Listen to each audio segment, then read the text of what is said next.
everyone, it's Pola from Pola Quilting. Welcome back to my channel. It is Pola Quilting, but today we are not gonna be quilting, we'll be making something else. So a few weeks back I've shared on my social media a short video about how I was linking buttons to make a curtain out of buttons, and that video had loads of views and lots of comments, so I decided to make a short tutorial about it. So if you like to make it yourself, you can go and do that. So what you will need for this project is obviously buttons, lots and lots of buttons, small buttons, big buttons, and I will tell you a little bit of difference how it works with each of them in a minute. You will need links, all of those, they're called open rings for jewelry making, so you can look it up, and I've got them in different sizes. So the smallest one I had was 10mm, then I went 12, 14, 16, 18, and the biggest one I had 20. Again, you may not need all of those sizes, I will speak about it in a minute as well. And you will need a small pliers. I've got straight pliers or kind of curved nose pliers. One of them will be fine. I mean, some of you may decide to use two pairs of pliers to work with it.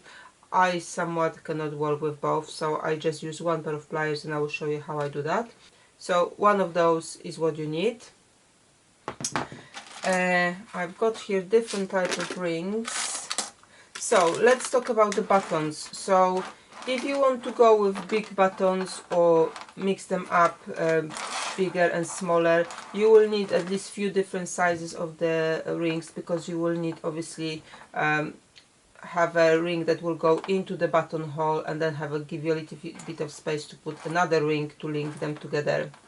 Now, what is good working with bigger buttons is it will definitely go quicker, because you will need less buttons to chain to create whatever length you need. However, I found that those bigger rings are much tougher to open. They are thicker, so it's more difficult. So that's something to consider. Medium ones obviously might be a little bit easier to open, because the thickness will be a little bit less than those ones. This was 2mm, this is 1.5, so it's a little bit thinner, but still quite tough. But again, the same pro is that you will need less buttons to create a chain. However, it depends what you've got in your box of the buttons, so working through that. So after I've done my first curtain for my kitchen, I've decided I will now make myself a second curtain for my living room window, just to add a little bit of color. And because I've used up quite a lot of my big buttons in my first one, I'm mainly working with smaller buttons now. So obviously the pro working with smaller buttons, that those smaller rings, which are 10mm, 10 and 12mm I'm using here, are much easier to open because they are much thinner, so 1mm thickness, so it's much easier to open. But then you will need more buttons, and you will need more of those rings to link together. But again, it depends what you've got, you can work with that. So in my first curtain, at the very end of the chain, I had some beads, so I used a bead to kind of finish it off, like that. And then in my second curtain I'm making now, I'm just using a bigger button to add at the end, and I also use buttons which are this type, so they don't have a holes, they've got that kind of loop here at the back, so I will use some of them like that, so they will kind of hang and show off that edge here. So you can use any buttons really you've got in your box. So whilst I was having some downtime watching something, or watching a movie, or have a little bit of break in the garden, I was working through my small buttons, just adding those open rings to both sides of the buttons, and created this box of different colors. So if the button has 2 holes, that's obviously easy to know where to add the ring. If the button has 4 holes, you obviously want to add it on opposite sides.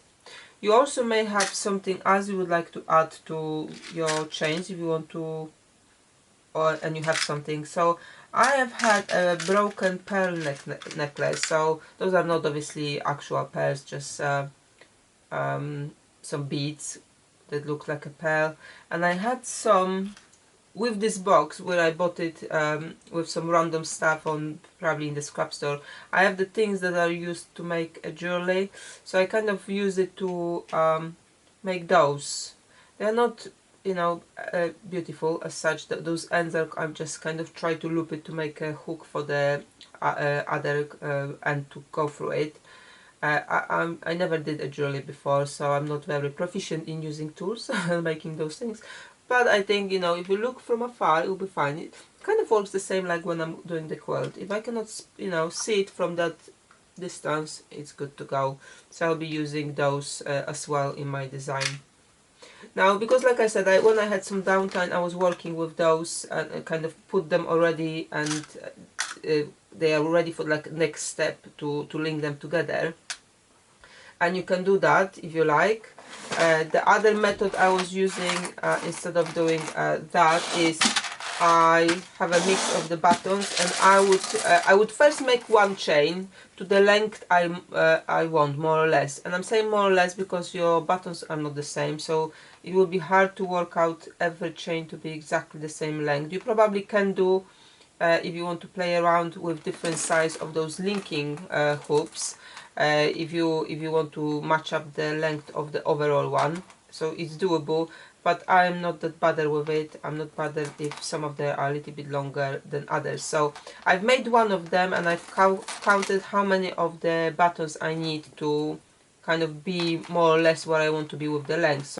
So I think here was 21, so it's about 21, 22, depend on the size. Here I've got some smaller and some like slightly larger buttons, so it depends on the size. So about 20-ish for my length, and then obviously I can start measure it against actual already one made string, so I know how far or how many I need to add.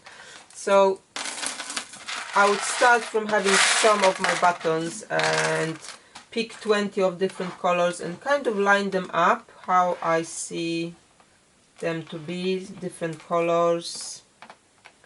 You could make them in the same color as well. Again, depends what buttons you've got in your bucket, what color you like of the buttons, or what will fit your wherever it's gonna be hanging. So it's all like, again, same thing with the quilt. You just do what you like and how you like it. I add some more red. I find that I'm adding more red to it. I just feel like red is adding extra shade to it, extra color, and I quite like that.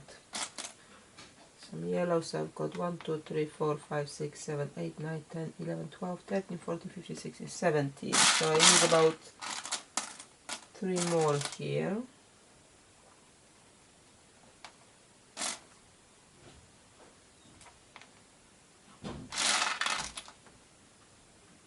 Okay, so I'll start from here.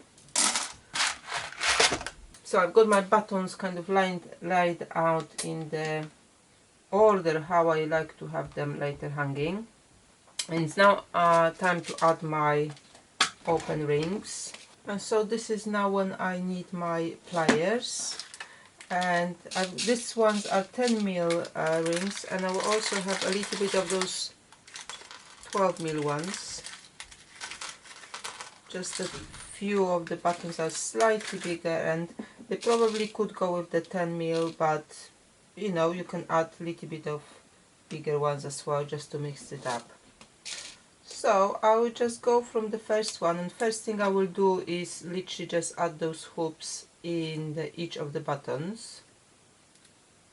This one I think would benefit more with the bigger hoop.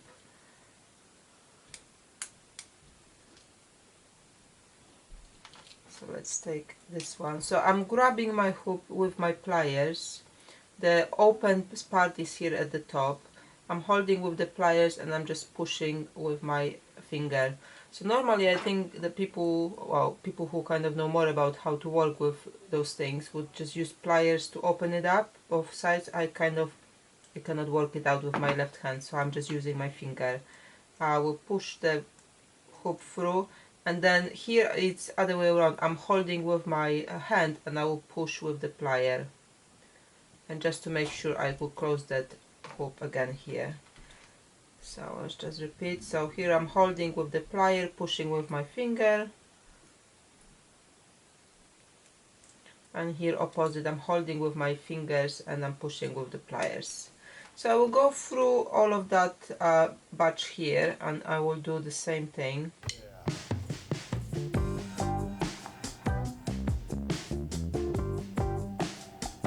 It is quite slow process, that's why I was doing it, you know, in my breaks, sitting outside in the garden, just to kind of have a little bit of in my box, so when I get around to now laying them out, it's much quicker, because the only thing I will need to do is link them together to the certain length.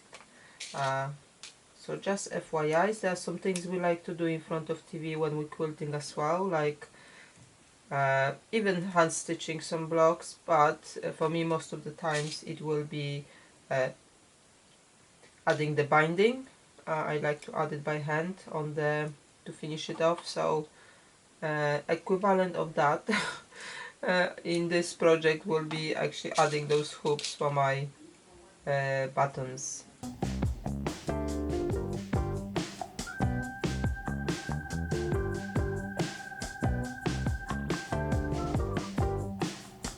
Now you might think I am quite quick with it, but that's only because I probably done this move about good 600 times before I now recording this video. So at the beginning I was quite slow, and it took me a little bit of time to kind of work out what the moves needs to be with my hands. So I'm doing this way. You may find a different method that works better for you. Just, you know, be gentle with yourself and kind of find your rhythm and find your way. Like I said, because I've done it so many times by now, it's much quicker. Like with everything, the more we do it, the easier it gets. So just work with what you have at the start. Almost there at the end of this link. So yeah, those thinner ones are so much easier to open, so it's going quicker. When I was working with those big ones here, because they were so heavy, I had a callus here on my finger from opening it. So I did not do that project like in one sitting or even two sittings. Probably took me good 4 or 5 days to work through those hoops, because I needed my finger to rest a little bit in between. This one needs bigger hoops. Yeah, so just FYI, that's the con of using bigger hoops and bigger buttons, but they do look quite nice too. So you may like to, you know, make at least few of those in between and then more of them in smaller, which will be easier to do. Or you might work out how to work with 2 pair of pliers. That's another option. I didn't, and I think for the rest of this project, because I'm only working now with small buttons, I will leave it as is. And when you're closing, you want to kind of bring those 2 edges as close as possible back, so when you will start linking them later with another hoop, they will not fall out. Again, it took me a little bit of practice to make sure I go back to where they start from, so be patient with yourself. It's all doable. Before I've done that my first curtain, I've never done anything like this before, so it's all learned skill. We can all learn it. Okay, so I finish, and I will actually use this button here to go at the end of my chain link, and I will use my little bit bigger hoop to start from. So I will go through it well. Okay, so with that first one, I 2 choices. I can either kind of link it directly to that first hoop from my button, or I can do the same thing as I was doing in between here. So I will take separate link. One running away. Separate link to link it together, and this is how it looks. And now I will add next one. So I'm taking my hoop, and for this ones I'm using those thinner ones, 10 mm. Put it through this one, put it on the other side of that previous button, and close it. And I just always check that it's closed here correctly. Again, you may think I am quite quick with this part too, but like I said, I've done it quite a few times by now. And so I will carry on until I've got at least probably 20 them on, and then I can measure against my actually the table. I decided to to make my curtain the length of the leg of my table, so I'm just putting it against the table and I know whether I'm there already or not. But you obviously will have your own measurement for what you want it for, so go with that. So this is how it looks. So I will carry on with that one until it's finished. Now at the end is now you need to decide how you would like to attach it, or what you've got there available to attach it to.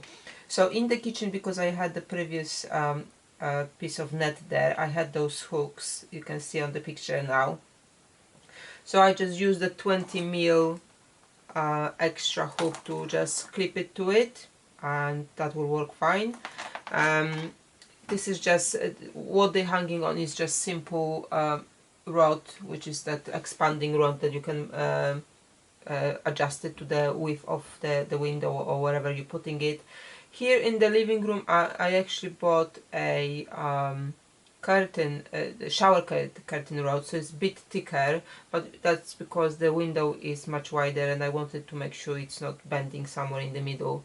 So for that one, I have decided I could have bought the same hooks I've got in the kitchen. They will go nicely on it.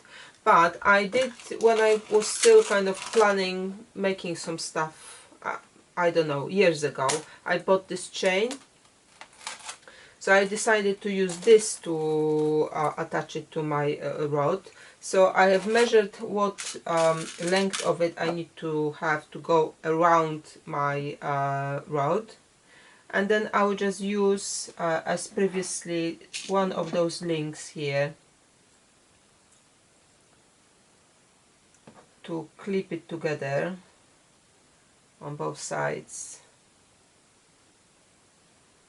And then attach it to my button chain at the top, and then I can use it to put it on that rod. So there are other options. You could potentially even sew something, make a nice hoop from the fabric. You may have a ribbon you would like to use. So there are other ways you can hang it on top of that rod.